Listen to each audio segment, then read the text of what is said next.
Okay, we now open the floor for public comments on agenda items. Do we have any public comments this evening? Hey, there being no public comments, we will move on to presentations.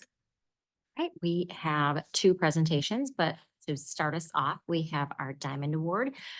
Each month, as we all know, just to review, we recognize staff members who have gone above and beyond their daily responsibilities and are recognized by either colleagues or administrators for carrying on the core values of Sparkle On. And so this month, we have Mrs. Garcia, who has nominated Mrs. Gonzalez. So Mrs. Garcia, would you like to come on up and share your nomination and recognition and celebration of Miss Gonzalez?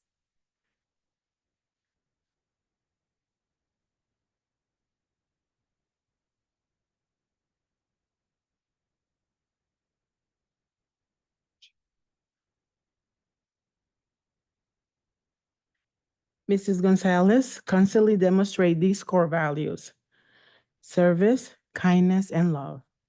Service when she prioritizes the needs of students and is dedicated to their growth and well-being.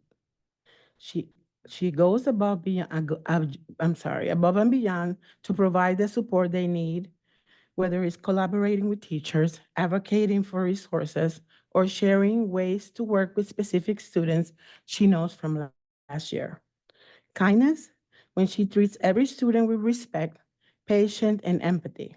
She's all about creating a positive, safe environment where students are valued and understood. Simply said, we believe that her kindness makes a significant difference in their confidence and engagement. Love, when she shows genuine care and affection for students. She enjoys celebrating their achievements, understanding their struggles, and providing emotional support. She makes students feel love, so they're more likely to thrive and take risk in their learning. By incorporating these values, she builds strong, trusting relationship with students and helps us create a supportive and nurturing environment. We are fortunate she's part of our team, and Mrs. Broggie and I want her to know how much we appreciate her.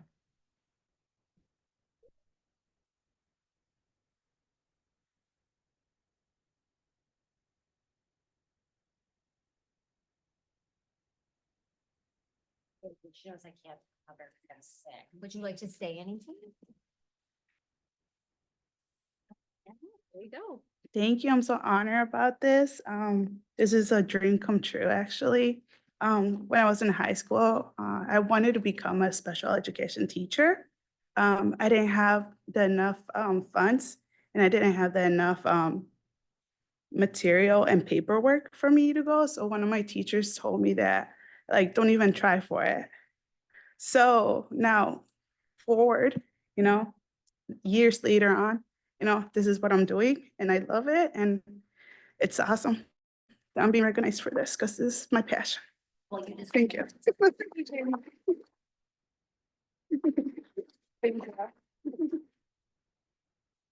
just want everybody to know, I believe it was 2 years ago when we do our Lake County of the Year Educator Recognitions ceremony and presentation, that Mrs. Gonzalez was recognized 2 years ago as one of the career professionals from Diamond Lake. So it's obvious that you love what you do and that we love you back. So thank you so Thank much you very much. for your dedication and commitment and just your service. I mean, it's absolutely amazing, and just how dedicated you are to our kids, but just to your dreams, and you're a great role model for all of us. So thank you. Thank you.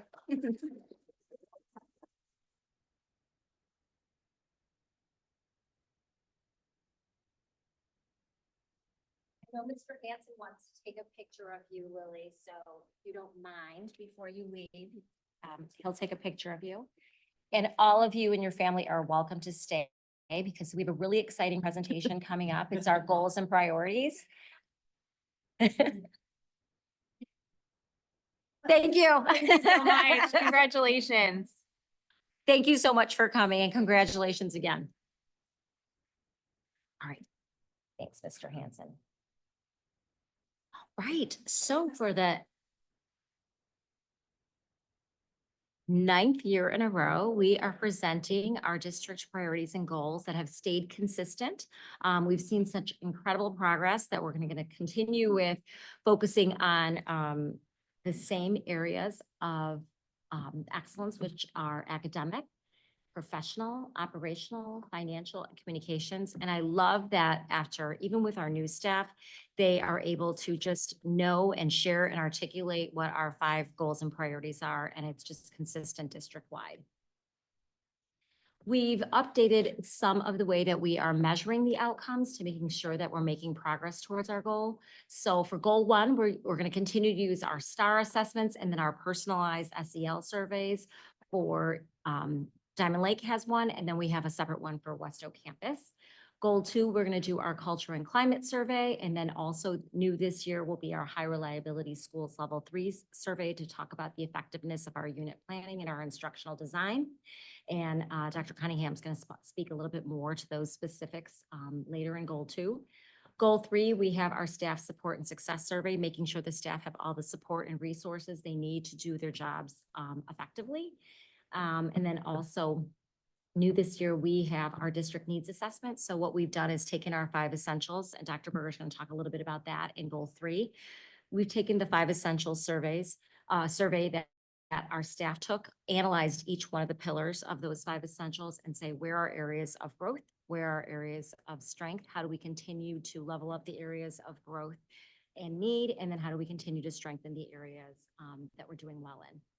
Goal 4 is financial excellence. So we use the same 3 designations, but we knew this year is going to be the energy performance audit that Mr. Rogers is going to talk about when we present to you a energy efficiency goal, as well as our ISB financial rating and our annual financial report. And then goal 5, again, is our culture and climate survey. How are the staff feeling about excellence in communication? And then also how well are our parents in our community feeling? Do they feel informed and engaged in what is going on in our schools in our district? So we've updated this last year. If you remember our portrait of excellence. So we used to have a portrait of graduate that we'd have expectations for our students. Then we had separate expectations for our staff. So we took our motto of embrace, empower, excel, and we defined what embrace means with diversity, inclusion, individuality, self-advocacy, safety, and welfare. And then empower, all the things that we want to continue to empower our students with: courage, kindness, leadership, compassion, and perseverance. And then we want them to excel in collaboration, critical thinking, problem solving, a growth mindset, and also being a positive role model. And again, this is for all of our educators as well as our students. We clearly defined what Sparkle On meant last year, and you can see that's what we celebrate our staff for at each month with our Diamond Awards. And you're going to see that a little bit differently this year, where we are going to recognize a staff member from each building each month on each of those core values. So at the first meeting in October, we'll be focusing on service. And then later in October, we'll focus on passion. And then our mission continues to be, since, like I said, 9 years, 3 schools, 1 district, preparing our children to be lifelong learners, engaged in their community, and ready to navigate the world.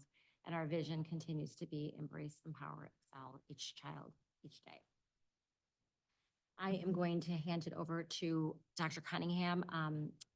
Mrs. Clip was going to was going to review this goal. She ended up having to go home. So I know Dr. Cunningham is going to share with us what priority number 1 is for academic excellence.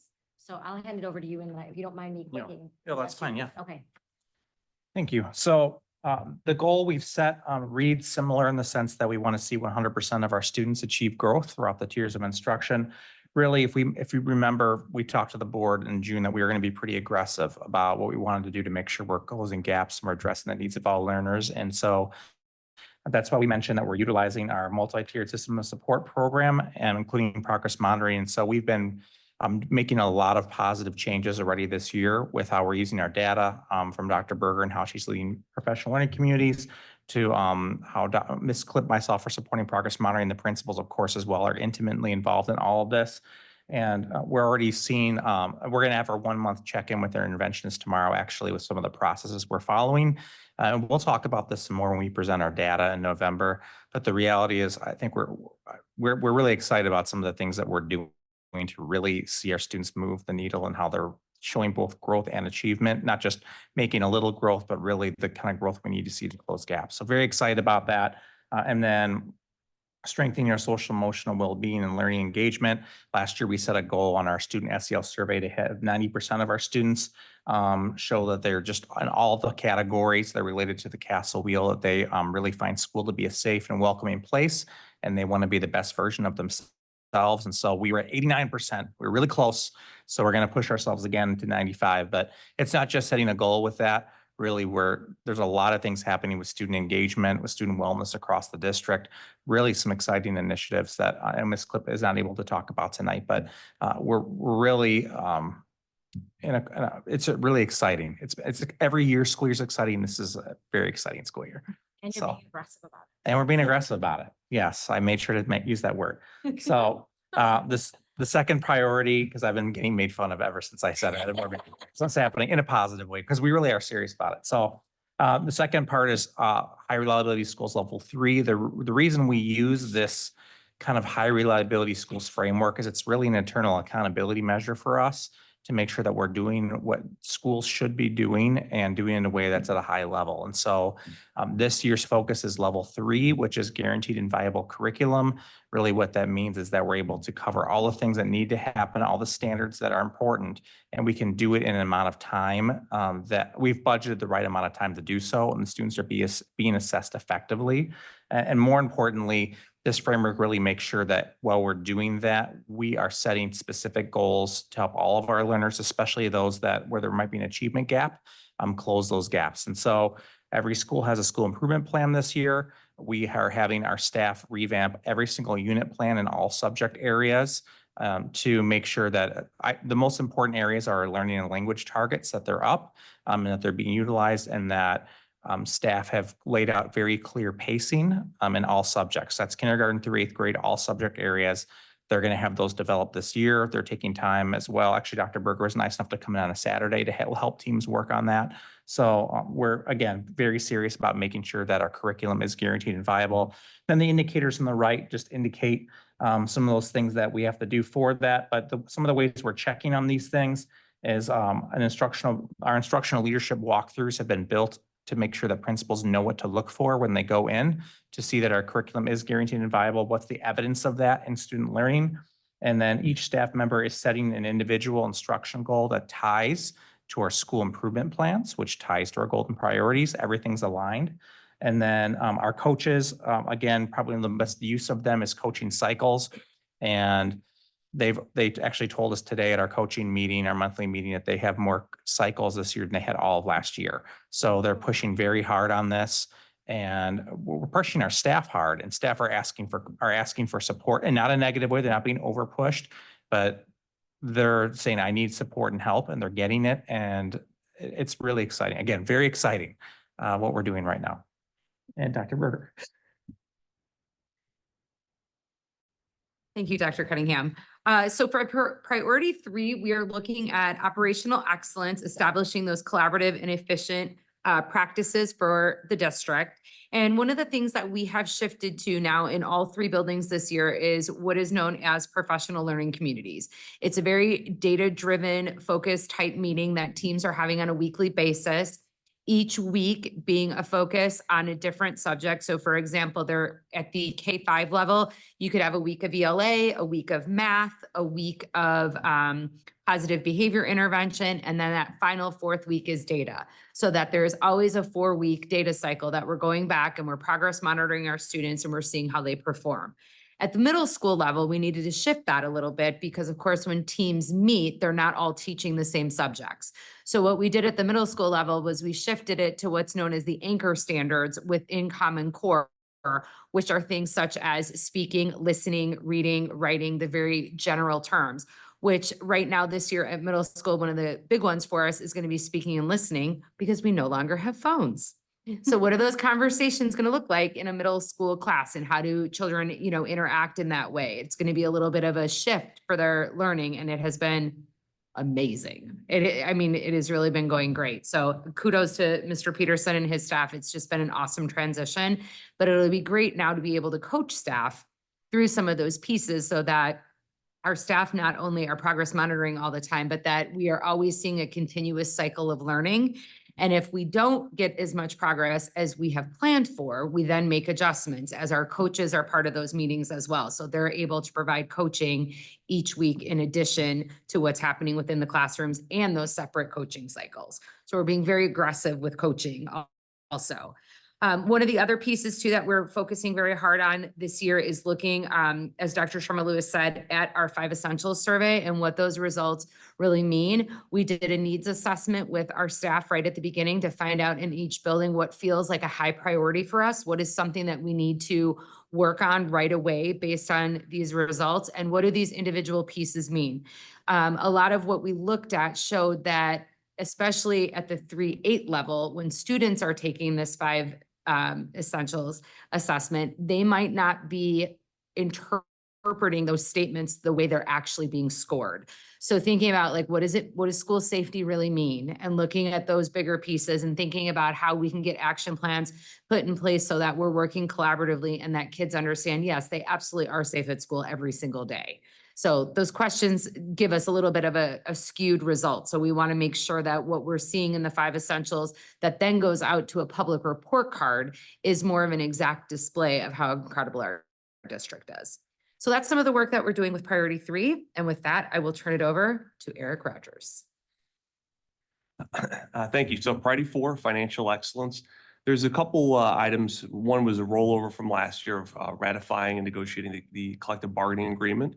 We've been progressing nicely with that goal, and anticipate having one before the end of the calendar year here, and getting everyone retro paid and everyone nice and happy. Also, we were able to do that, I think, at regionally competitive rates and still maintaining a nice salary for our area districts, and still maintaining some fiscal flexibility in our future. The next was to maintain an operating fund balance of 105%. So last year we were able to bring ours from about 95% to 112.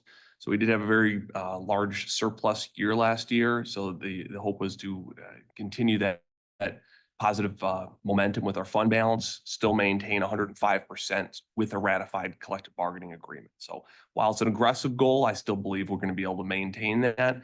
And we're going to be able to do so by really utilizing, I think, some competitive grants that we were able to apply for and receive. So we're going to use those to try to offset some of our currently planned expenditures and offset some of those costs and maintain surplus. And the last one was to implement energy saving initiatives and sustainable practices to save 8% in our utility costs. So we've never actually utilized an energy saving metric. So I thought it was appropriate, based on making a substantial investment in our building automation system here at Diamond Lake. That's going to help us have better temperature regulation and control. And the hope is we would be able to see some tangible return on that investment, utilize that at West Oak Middle School, and really use that as a building block, I think, in doing some more sustainable practices. So we still have a defined tool yet. There's several that are out there. So I'm going to bring the board in an upcoming facility meeting, some different tools and metrics that we're anticipating using, and just allows us to have some really some future focused initiatives that we may look at to continue that energy saving in the future. And with that is Mr. Hanson. Thank you. Want to start a little bit off with the measurable excellence. So essentially, with our goal in mind is having 90% of higher of our staff culture and climate and parent engagement survey. We review our data on a yearly basis, as we've done over the past years in excellence in communication. We want to ensure that that number is always striving to be as high as possible, because communication is always key.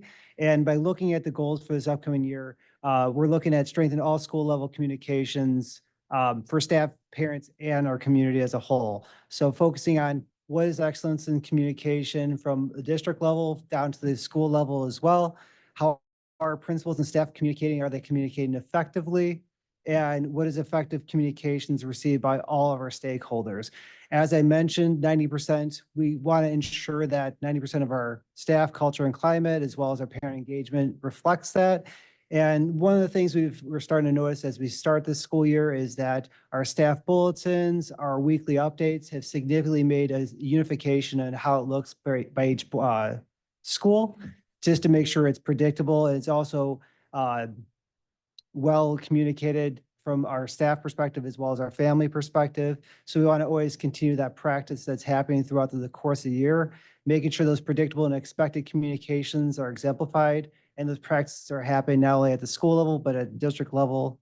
And from my standpoint is also reviewing a lot of those metrics and analytics that are tied to all these tools that we have for communication purposes to see what areas that we could focus on to strengthen that, to ensure that we're hitting that 90% or higher number in excellence in communication.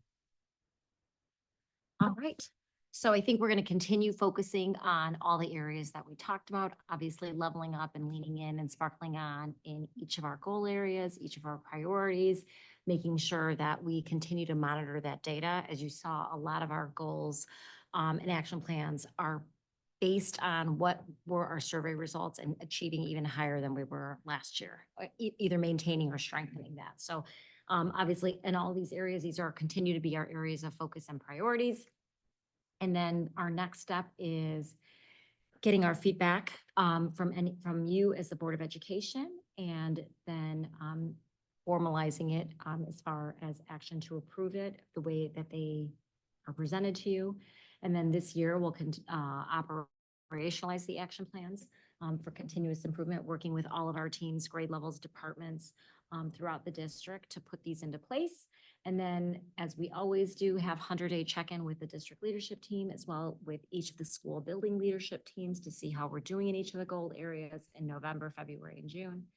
In February, we'll present our mid-year update. Our professional advisory council will present that to you as the board, as they've done in the past. And then the end of the year update on the June 3rd meeting of how we did as to summarize the year with our goals and priorities, and also look ahead as to next year, what we want to focus on. Questions and feedback from the board.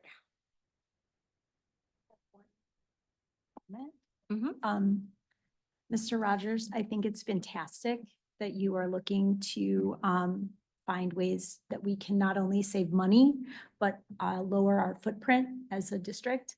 I think it's a huge priority just for our students to also see that, that we as a school community are taking the initiative, because I think that that's the kind of thing that they can then take with them as they, get older and become young people in the world, because I think it is something that often we don't, think about school. A lot of lights are on and things are happening. And so I think it's fantastic that you are making that a priority for the district on multiple levels. So I just wanted to let you know that. I thought that was great. Mr. Hanson, I have one quick question. I know that we as a district send out a lot of surveys generally, and maybe this is a little loaded, but are we finding, we have these goals, that people are feeling, 90% here, whatever. But are we getting people to fill them out? Do you find that we have some sort any survey fatigue, that people maybe are not? So we're basing parent engagement on 10 people that filled out the survey. Again, I know this is totally loaded, so forgive me, but and I don't have a suggestion for another way that we could get that data, but when we're looking at some of these measurable outcomes, is there a threshold that we also take into account the amount of people that are actually filling it in, to ensure that we're not, saying, oh, we only had a low percentage of people, when in reality, maybe the people that were very, happy or feeling okay didn't fill out the survey. Sure. So just to make sure that the data that we're getting is, since we are using it for measurable outcomes, that we're actually getting enough to know. Absolutely. Yes, I mean, we strategically place our surveys throughout the entire year so that we're not, I mean, as a, a family member that I receive surveys as well as a parent, to not be surveyed to too much surveys, but essentially from our family, we usually have a parent one that's very specific for that. And then the other two target ones that we usually have is our staff culture and climate one, which we do generally at the tail end, as well as our, it's almost like a needs assessment one as well for where we're at. The two that are in question that we want to focus on having 90%, we definitely review the responses from our parents over historically over the course of the year, just to make sure that we're receiving that a general good average, that so we're getting a good grasp at getting realistic data as opposed to not enough or too much. And I'm glad you mentioned it before, because we had in the past have done almost a pre and post. And I think we felt as a DLT that might have been too much for our families, because you had a good initial, but the back end, usually the post is always kind of difficult because we already did that survey. But I always want to ensure that historically over the course of the several years that we're hitting our or at least our average, if not more. And we always try to tie that in with an event that's happening. So we're getting as much of families as possible. Did that answer the question? Is it? Okay. Can I just follow up on that? I think you're raising a really good point. Oh, I know that a year and a half ago, we had relatively low participation in the teacher survey. What was it? Did we fix that for the last one? I'm sorry? Is it one building that was lower, like significantly lower? Could have been. That I don't recall. Was it participation or satisfaction? Participation. Participation. So it was a sample size. Yeah. Yeah, I can't remember what year that was, because we give them time. We give our staff time to do it, like whether it's a late start or an early release for Institute. So what we found, if we give them a week to do it, a lot of times they won't do it. So if we say, all right, the first 15 minutes or 20 minutes of the late start or of the early release for Institute Day, you guys, we're going to send the link out and you should do it. Then we can follow up because we get, data back of how many people aren't filling it out. So I think we've addressed it that way, that maybe people haven't filled it out in the past, but we've given them time to do it. And we do the same thing for the 5 essentials in the spring as we do it at the March Institute Day. Give them time to do that because it does take a while. But I can't remember what specifically it was. And if I've answered that question. Yeah, about giving them- few years ago. What I could always do is share out one of our executive reports over the past few years for our staff ones, because I think it's been asked in the past. So generally I try to keep that there just to see that. But if that did happen, I bet we probably did address it that year as well. And it might have been the pre and post one that we were mentioning before, because I think we hit on that with not only our families, but our staff as well. And that could have been a hiccup at one point, but we haven't seen that recently. We want to ensure that you get the quality numbers that you deserve.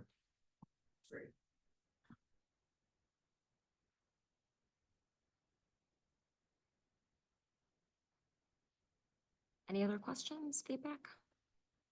We didn't put an action item to approve these formally. So if it is good as they stand and we can approve them, or if you'd like to have it on an action item for October, we can add it for October. So totally up to you as far as approving these formally. Yeah, I mean, I think if you want formal approval, we can just do that in October. Okay. Yeah. We'll do that. But we'll update them on the website since we didn't get Mhm. feedback from you, only because I'm thinking about also the new superintendent search, that this might be timely and relevant information for people when they look and review our website to have the most current goals on there. Okay, so Mr. Hanson, we'll update the website, but then we'll put this on Hiram for next time to approve them. Is that okay? Okay, thank you. All right, and that concludes the presentations for this evening. Great. Thank you. Thank you, everyone. Okay, so we will move on to our business agenda. We have, I think, 3 items for action tonight. The first item on the business agenda is the omnibus vote agenda. Items under the omnibus vote agenda are considered routine and are not controversial and will be approved by one motion. If anyone, board member, staff, administrator, or citizen wishes to have a separate vote on any item or items, that item or items will be pulled from the omnibus vote agenda and voted on separately. Be it resolved that the Diamond Lake 76 Board of Education accepts and approves the omnibus vote agenda items A through D as listed. Can I have a motion to approve, please? Sullivan? Yes. Rebecca? Ms. Angarola? Bailey? Yes. Hale? Yes. Mr. Houtman? Yes. That motion is approved. The next item up for action is personnel. Be it resolved, the Diamond Lake 76 Board of Education accepts and approves the personnel items as depicted on the agenda. We have 2 resignations. May I have a motion to approve, please? Second. Bayless? Yes. Ms. Hale? Yes. Ms. Angarola? Mr. Becker? Mr. Houtman? Yes. Ms. Sullivan? Yes. That item is also approved. The next item up for action is approving substitute teacher compensation. Didn't know, Mr. Rogers, if you wanted to speak at all to that. You don't have to. I mean, I just didn't know if you were planning on. And I had no updates since last time. It was actually on here 2 meetings ago and it just did not get approved last Okay. meeting. So just a culmination. Okay, perfect. Yeah, I think I mean, the information you gave us, I think is pretty self-explanatory. Okay, then.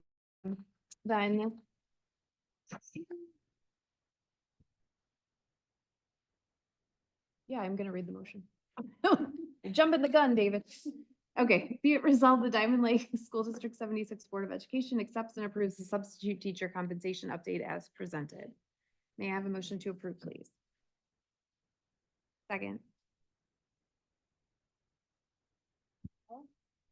Mr. Becker? Ms. Angarola? Yes. Ms. Bayless? Yes. Hale? Yes. Mr. Houtman? Yes. Ms. Sullivan? Yes. That item is also approved. And that wraps up our business agenda for the evening. Moving on to board discussion. Do we have any items for board discussion? Okay, no. Freedom of information requests. I see that we have one. And that it was responded to.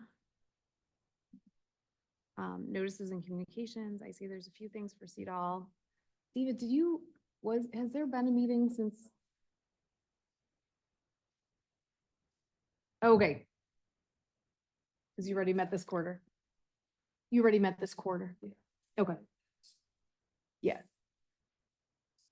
Yeah. Okay. Thank you. And then there's one highlight. I don't know if you want to just talk about that. Sure, it's just recognizing our early childhood program from the state. So we got a letter saying that we were, I'm just trying to read it, the Circle of Quality for the Preschool for All and the Preschool for All expansion program. So that's thanks to Mrs. Clip and our amazing teachers that we have in the program. So we're going to continue that quality program of education. We were recognized by the state for that. Fantastic. That's wonderful to see. Okay, moving on to public comments and petitions on non-agenda items. Do we have any public comments? There being no public comments, we move on to others. I just have one that's listed on there. So I had already talked to Mrs. Hale about this, but the Mundelein feeder districts. So that's 73, which is Hawthorne, and 79 Fremont, 120, excuse me, and then 75 Mundelein, and then 120 is the high school district. So all 4 of those, the elementary districts and the high school district would like to get together with 2 of our board members. We've done this for the past 3 years of just kind of getting together and dialoguing about what each of our districts are doing. So it is our turn to host. So we'll be hosting here in the Sparkle Center on October 30th at 8:30. Joy said that she is available. So if any other board member would like to attend, it's probably from 8:30 to 10. I don't know if anybody's available or we can send this out if you want to check your calendars and just let us know after, but And the topic is community involvement. community involvement and partnerships. Is Sammy gonna attend?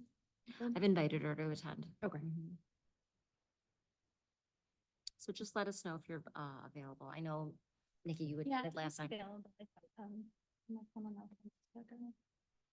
Okay, I'll send you both the invite just to confirm. And then we'll put that on there. Great, thank you.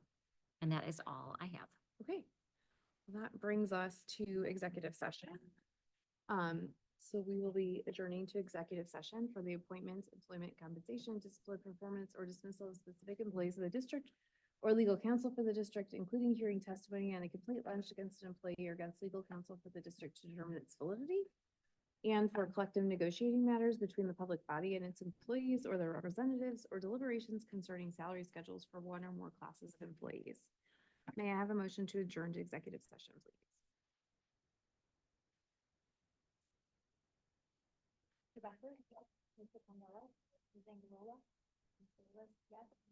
Yes. Okay, thanks, everybody. Thank you.